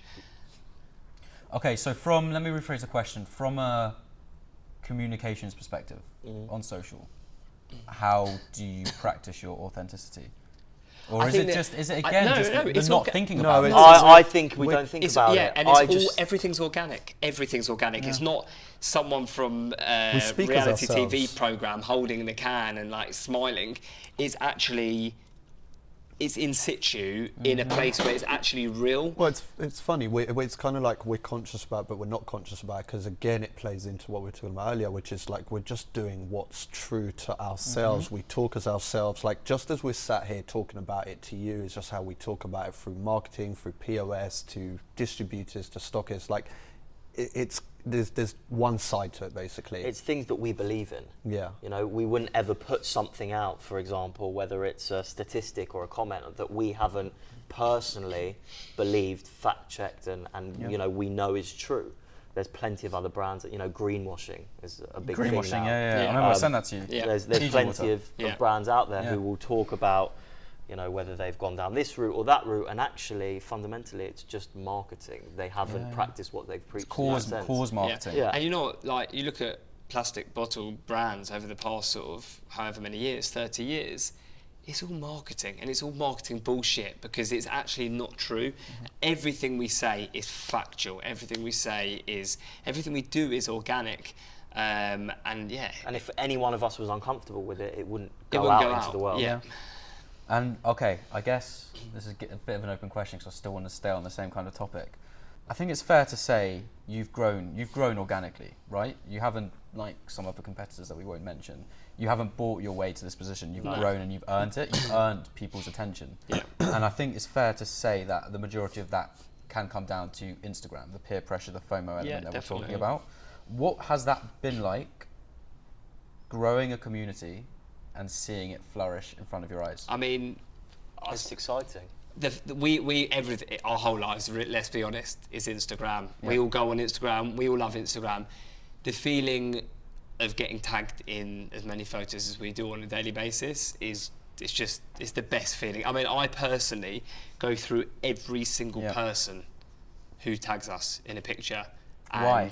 Because first of all, I like to see our demographic. Yeah. Because I think that it's like data. It's data. I like to see the type of person that's drinking analysing CanO Water. data. I like to see the type of person. No, it's true. I like to see. We're Cambridge Analytica now. I like to see who's drinking CanO Water. I think that is so important to see the demographic. Especially when it's your product. Yeah. And also feedback as well. You know, you get good feedback on social media when you interact with people. I think a lot of these companies are old hat and they've got no idea who their demographic are, and that's because they're just looking at the numbers, and they're not actually looking at like who, and they're getting agencies to do it for them. And right now, while we're small and we are growing rapidly, I like to see the type of person drinking CanO Water, because that's so important. I can then target to that person, and knowing that they like our product. There's no point in sponsoring a post out to people who don't care or like about the product. Mm-hmm. And especially sticking on the Instagram thing, because I remember when I came in, it was, I don't know if it was last year, it was probably last November. And do you remember we were talking about, then you were saying you were getting all these DMs? Yeah. And then you started reposting them, and then that just started taking off and off and off. How does that in itself make you feel? Just the fact that that's kind of, now people are going out, they're not just buying a CanO Water, they're buying it and taking a picture of it and sharing it with everyone. You can spend millions on marketing. Yeah. And this is... I think there was two parts. There's two parts to that, because one is being widely available, and that's when that happened, when we became widely available in a lot of the multinationals, supermarkets. And I think that's something that we always hoped, that we had created a product that people would want to take a picture of. Not that's too direct. Not want to take a picture of, but just a product that looked cool. But it's true. You want to resonate with. Yeah, right. it's gratifying, you know, to be able to see that and actually when you know where you've come from and the work that's gone into it, it's really nice to see that someone feels that, not need, but feels that association. When we first started, we used to drive through Oxford Street, we would park up illegally and we would literally just hand out cans to people and we would ask them to, we would do it for about 3 hours. Not illegally. I mean, you can't just do that. Well, it wasn't legal, but we were giving cans to police as well, and they never moved us on. Yeah, they never moved us, but we did this thing called Can for Gram. So we would basically give someone a can, they would follow us on Instagram, and at the end of the day, we would get a few tags, but it never felt amazing because it also never felt organic because you gave them the cans. You bribed them. That was just to introduce the CanO Water to people, and we wanted to increase our following because if someone followed us, hopefully they will see our next post that we put up and they will then like be a believer of the brand. But to actually be tagged in like sometimes over 50 times a day of posts by people who are not being asked to do it, they're literally doing it off their own back. And they're all from different parts of the country. That says something about the product, because whether it is a good product or good content on social media, you need to facilitate something in that person's life. I know what it is. So you are giving gone. I know what it is.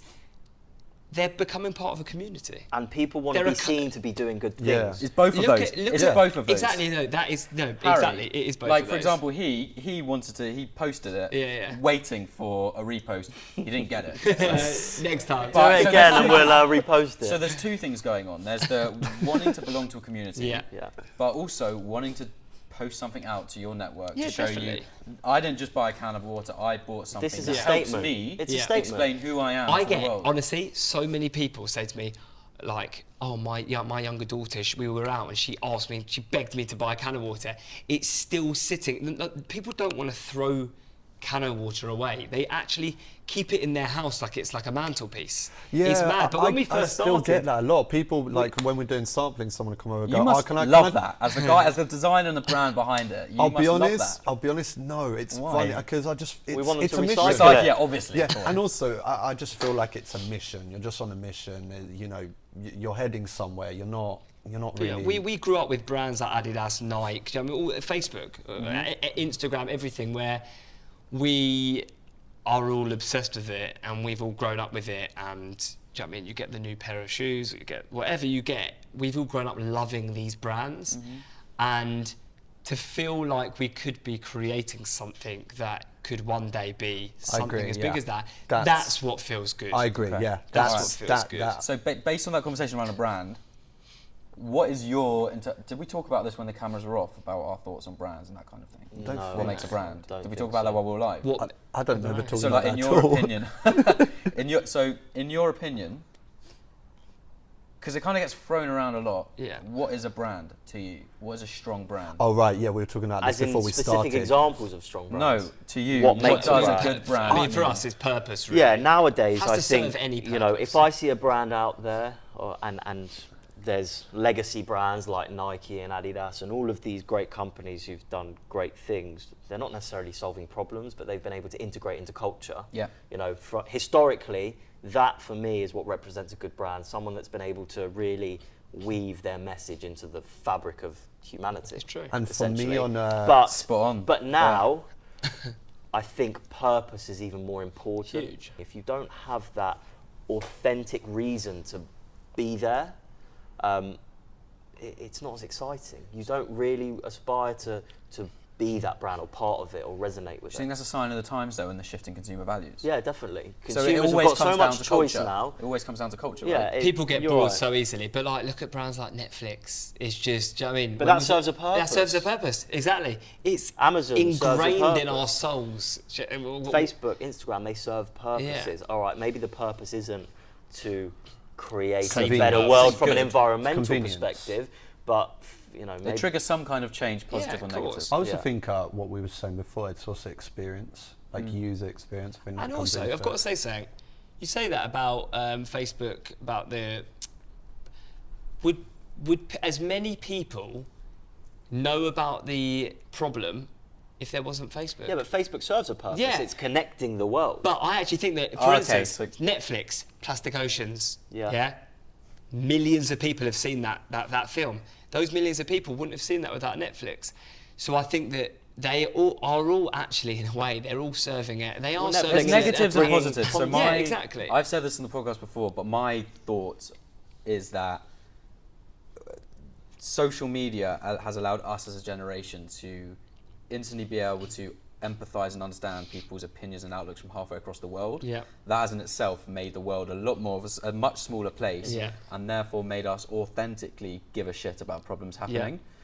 And that in itself is pretty incredible. That's why we as a generation do care about issues like these. Yeah, of course. And another positive is the way that ideas can spread. It's incredible how social media and the internet has empowered ideas, good ideas, to spread, and therefore really triggered positive change in the world. So the way I like to refer to it, and really why, as you all know, the motivations behind starting Bright Shift, is seeing Cambridge Analytica scandal, Fire Festival, Brexit, using social media and spreading not hate but fraudulent messaging and abusing it for fraudulent gain. Why I love CanO is you have leveraged the same tools that those people leverage for negative, but you have leveraged it in a way that triggers positive change in the world. And I think being able to do that authentically with no real media spend behind it. No, we haven't spent. You haven't spent any anything. media spend, apart from what we're about to do together, obviously. But Yeah. you got to that point organically, is pretty incredible. Thank you. You're very welcome. Your average lads who understand that in business you can actually combine. We just wanted to make a difference. We're We not care, standing outside. We care, but Yeah. we're not. Yeah, I we're also not. think as well, there's a lot of activists out there who are a lot more disruptive than positive. We're not standing outside Coke You know, with there's placards. Well, there's talking about everyone the negativity. has the capability to create positive change. We've decided to create it through a business that's doing something to replace plastic bottles as an alternative. You could stand outside somewhere all day with a placard. Surely your time is better off spent going inside and thinking, you know what, actually, how can I create something or do Make the something that's difference. going to make a positive impact almost- instead of, and that could be going and talking in schools, for example. Yeah. You don't have to just stand outside. I mean, look at Greta Yeah, Thunberg. unreal. Do you know what I mean? Yeah. There are people that have been spreading the same message for years, however many years and years and years, and there are people out there that are 70 years old that have been outside, do you know what I mean, with placards for however many years, and then she comes along and she does what she does on social media, and she has basically just sort of she's thrown it in created everyone's awareness face to the and problem created that awareness. no one else really was understanding. And I think that's what we're trying to do. That's what we've tried to do. You've got Sky Ocean Rescue that are talking about it. You've got David Attenborough that's doing incredible work, and we just do what we're doing. It's very easy, and it would have been very easy for us, and something actually that we started doing initially to get caught in the trap of talking about the negatives of other businesses or other people. We identified the positives about this product and what it can do globally, and that's what we talk about, is the positive side of it. I think you can get very caught up in saying this person's bad, that person's bad, but what are you doing about it? You can't And what drag are you people talking down. about? Yeah. Yeah, exactly. You can, you only have to be 51% positive to be positive most of the time, and I think that's a good way of looking at it to really inspire positive change. Nice. I like that. Yeah, I read that somewhere. I just heard it now. It's not even authentic. You bloody read it. You What said do you it mean? so You just read confidently. it. You just I read didn't it make out the it book. up, No, I'm that's joking. something. All right, so hypothetically, 10 years' time, what impact would you have wanted to have made, and what is the grander vision? I think to be a household name from Yeah. a brand perspective, and to our main core mission, which is just creating an alternative, just be on the shelf. being able to provide every person that goes out to buy water have that option of choosing a can that can be infinitely recyclable.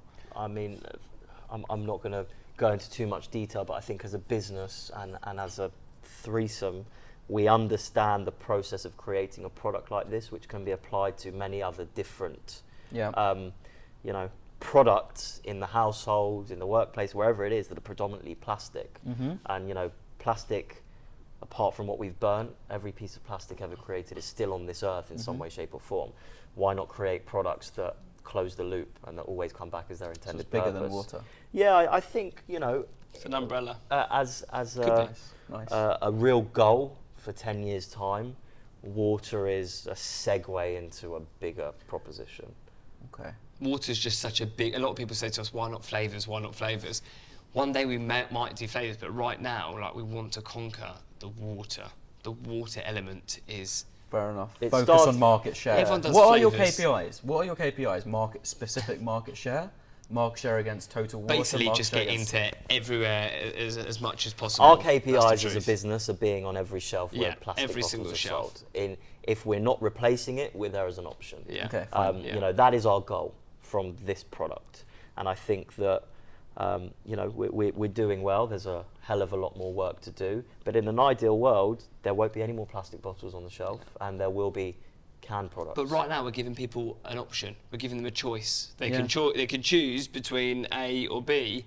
Well, that's why the education comes in. 'cause Exactly. it's And to allow that's, people and to that's give- what we are spending most of our time doing. And that's what we tell educating. to a lot of, you know, our stockist distributors. Give us that opportunity to be on the shelf. And we'll do And the as a rest. brand, we will lead people to make the right decision. Nice. So, that 10-year vision, the umbrella, what are the key challenges that you see getting in your way in order to attain that vision? Key challenges, I think, the revenues that certain businesses are used to, selling pretty inexpensive plastic bottles. Aluminium is a commodity, it's more expensive in nature. So you're going to have to forfeit some profit to do the right thing as a business. So that's definitely one challenge. And also, I think production capabilities for different types of products is challenging. But we can address those challenges and do our best to overcome those. You know, that was the challenge when we started producing it. How do we produce it? Who's going to produce it for us? Is there going to be a taste in the water? All these different things which we've overcome. So, you know, with dedication, I'm convinced we can overcome those. Yeah, Anyone we won't else take got no any as an guts on answer. Yeah, we just won't take no as an answer. People at the beginning said to us, "You can't put water in a can," but here we are today. Why? Sorry, going way back. Why do they say you can't put water in a can? There's a few. Well, there's two main things. There's the taste profile. Yeah. You know, there's been other businesses that have tried to do it, and they have had water that tastes like citrus, for example, because they haven't had all of their, you know, equipment acidically cleaned or different things. And then there was also our steel cans have a level of nitrogen in them, which keeps them hard and rigid for transportation. And not a lot of people were capable of doing that. And the third thing is, no one really thought we were going to be around long enough to actually take a risk on shutting off their lines to help these three guys create a canned water business. They didn't want to do it. People weren't interested. They are now, and they're knocking at our door, and, you know, everyone would like to be a This must partner such of a good ours. feeling. Yeah, it's nice when they come back. And what are your thoughts on? Have we covered this? What are your thoughts on the bigger boys coming out, the Coca-Colas of the world? Listen, the most important thing is we own the name CanO Water. So if they want to put water in a can, that's fine. But people are still asking for a can of water. And I think that, listen, It's only going to be a positive thing, we believe. One, you know, for the environment, if they stop using all of this plastic and go into cans. Two, probably from a commercial proposition, there'll be more aluminium out there in the world, which will drive the price down. And three, it's solidifying what we've done. You know, when we started, no one wanted to know us. We're If a all real the big category boys now. are starting to create canned water products, that's a real pat on the back that we've had the foresight to be able to do this. Yeah, and the more we believe in it, the more it's inevitable that water will be packaged. I mean, you in walk into cans. any shop and you see 30 brands of water on the shelf. If we are one of however many canned waters on the shelf that people can choose from, I don't really see it as a negative, but as long as we are... We'll continue to do what we Yeah, do like best you as build a brand. You started that Yeah, though. and that would You feel were the- amazing, and that would be... Listen, that would be it's But it comes down to- frustrating. You know, it would get frustrating if we not get the recognition, but weren't recognised as those people who did, because, you know, we put a lot of hard work and time and belief into this when no one did. We'll just create a huge campaign like we were the first. Yeah, but you know, that's what happens when you create a great product. Yeah. Other We people would be copy it, There'll be naive. Me Too's. and it We'd was be inevitable. naive to think that no one would copy us after we are having so much amazing traction. But it comes down to your innovation, isn't it? Yeah. Like, people can copy you. however they'll much never they be the like, same. but you're going to be the ones coming out They'll with never these be the new same. ideas driven Yeah. by something different than these Yeah. copycats. Yeah, and again, I think its success will determine other people doing it. So the more successful it becomes, the more people are going to jump on and do the same, which is inevitable again. Yep. You know, if that doesn't happen, then it's probably not successful. Okay, that's a really interesting way of measuring success, isn't it? Arguably. Yeah, how many copycats you've got? Yeah. Yeah. But you'll always stay. If you always stay 5 steps ahead, then they can copy all they like. That's the thing. I think that's why we don't let the competition deter us at all. We literally just concentrate on what we're doing. We don't even think about it. They're there. They do what they do. We do what we do. And I think that we just there's just no thrive point. of it, do you reckon? Yeah, I mean, think listen, it's we're necessary. always I'm not working talking, yeah, hard. just talking about the other alternative water brands out there. I think people get too caught up in it, and you can say about do we thrive. I don't think people understand how hard we work as individuals. I don't think they understand that we literally we don't really given sleep. our lives to it. This is our life, and Yep. we're not going to stop until we've got the best. And it's also, you know, not just us anymore. We've got a team around us who are equally as you know, empowered and believe in the product that we have. And it's not even so- people within our team. It's actually we've No, actually but got we've got, people, you know, we've got brand consumers. champions out there. We've got- People who yeah. will talk to their friends. I think, you know, you could get hung up on competition, and you can also get hung up on success. Yeah. And the fact that, all right, maybe we don't enjoy success as much as we should, I think keeps us motivated to keep driving forward. Yeah. We're not finished yet. We're nowhere near finished, and we want to do more, and we want to build more. If you sit back every day for 3 hours and think, wow, look at what we've done, you're going to let competition get closer and closer to you. So for us, it's kind of like laser focus and get on with it. So in terms of, like you just said, you don't really sleep. How do you maintain some kind of balance? And by balance, I don't mean work-life balance. I mean mentally. How do you keep yourself For afloat me- so you can work at your best? For me, capacity? it's like purely like friends, my girlfriend, music, and gym. That is literally for me. I have to get a little bits of those things in my life. Otherwise, I just go mad because I'm constantly 24 hours a day thinking about CanO What Water. are those things for you? Are they anchors that allow you to kind of step outside of the day-to-day? I could have the worst day ever, and we've had hundreds of days where we just think that our business is just going to either fold or something hasn't happened, as an example, and we thought it was going to happen and we got so excited about it, it hasn't happened, or we've lost something, and it's actually depressing to sit in that by yourself. You need something, even to go out with these two, which probably isn't really a great option because we're probably all feeling like that. We're all feeling shit. But for me, it's like, either going to the gym or listening to music or being with certain people is key for me. I think it's probably very different if you ask different people that. For me, it's feeling pride in work that I put out. So if I do something and it could even be irrelevant, it could be the most insignificant piece of work, design, whatever it is, if I just feel like I'm proud of it, that for me is very satisfying. That just kind of heals the soul. Yeah. So is that, I guess, that's almost like the. But obviously, I'm like coming from a is that the very different creative place. in you Yeah. who seeks and likes the validation from the work that you're putting out? Because But it's that's- almost a bit of you going out there into the world. Yeah, I guess, and again, I mean, just as different individuals, probably everyone finds different balance and different things. So for me, it's just feeling content with the work I'm doing. That just kind of feels therapeutic. Yeah. Because that's when I actually feel satisfied. Not like seeing a can out there or product or whatever people doing. Like obviously that's great, but for me it's when it comes from within. When I do something and I'm like, oh, that just looks right, feels right. That's like a good feeling. Nice. You got anything?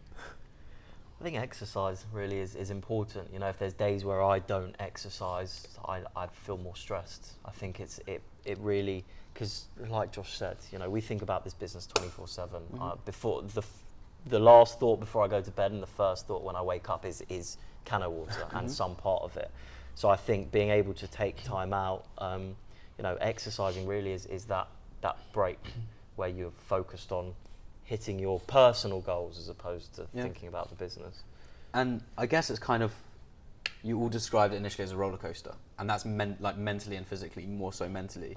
How would you describe your competency with dealing with that roller coaster from an emotional point of view now compared to when you really first started? A lot more resilient. Yeah. A lot more resilient. You kind of gain perspective as well, because as time goes by and you go through adversity, then other adversities become less significant. Just I get guess. used to Yeah, it. it's like if you go through a ton of shit, then a little bit of shit later on is like, well, I've dealt with that. I know how to get through that. You become just stronger. resilient, yeah. Well, it's experience. We've had almighty fuck ups that have been beyond our control. Yeah.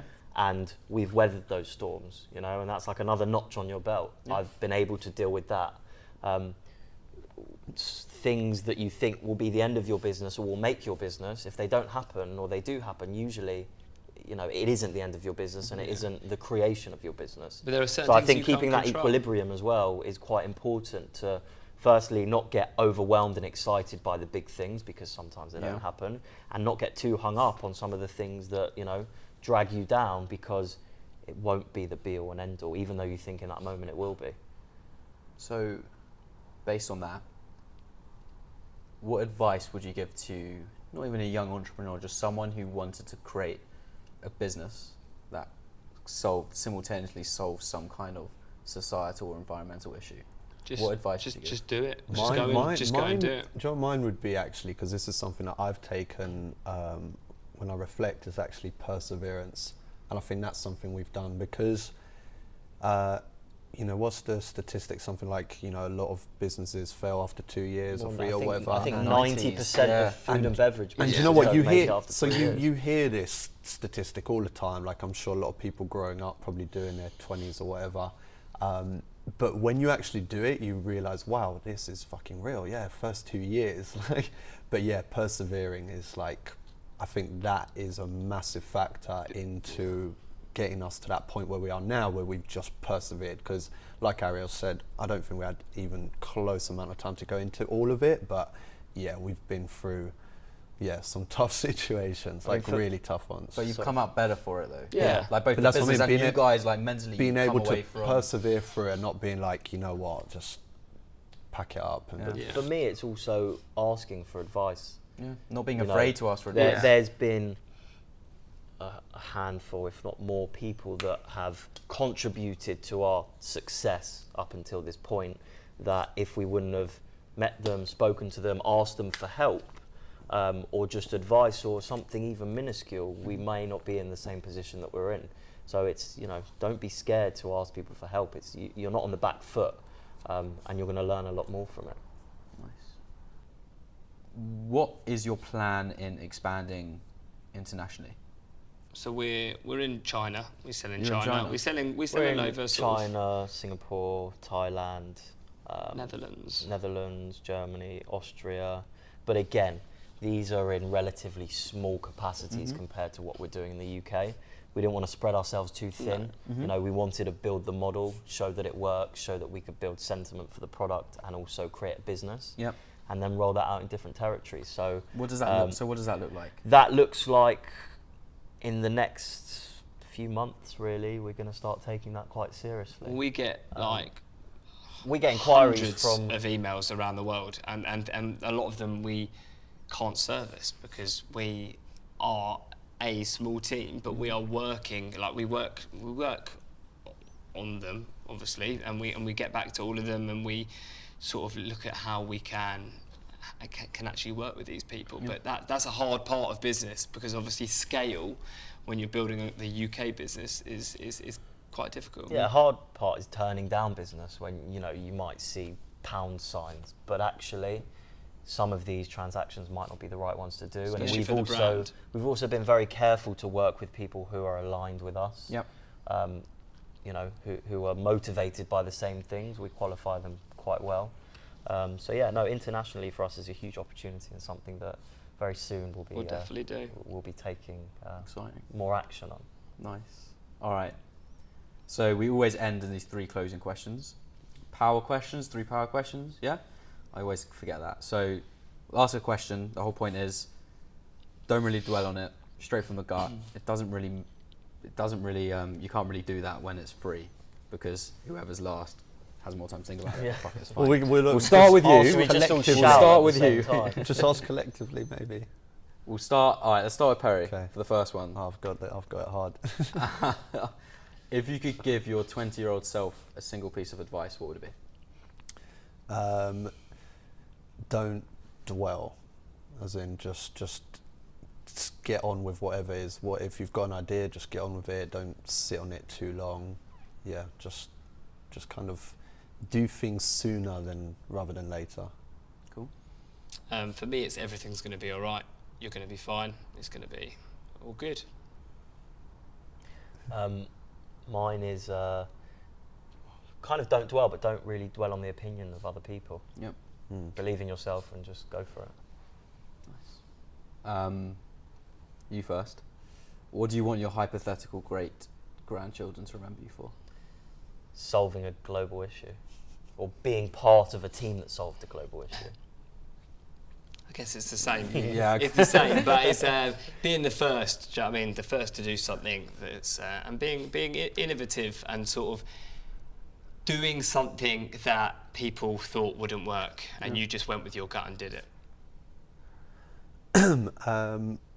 I guess I just like to be able to take pride in what I do, so just recognition for anything that I've done. Nice. Kids, grandkids, anyone, just any recognition's nice. Nice. Okay, final question. The world needs more.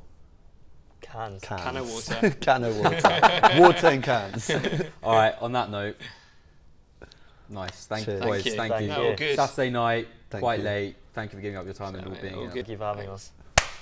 Cheers, Toby. Brother, Thank you. go and eat now. Thank you, everyone, for. Thank you so much for watching and being part of the P Squared community. If you haven't already, be sure to subscribe for more of the same content. Through the journeys, insights, ideas and stories of our guests, we hope to propel you forward to execute on your goals and help you achieve a bright shift in this world. Till next time.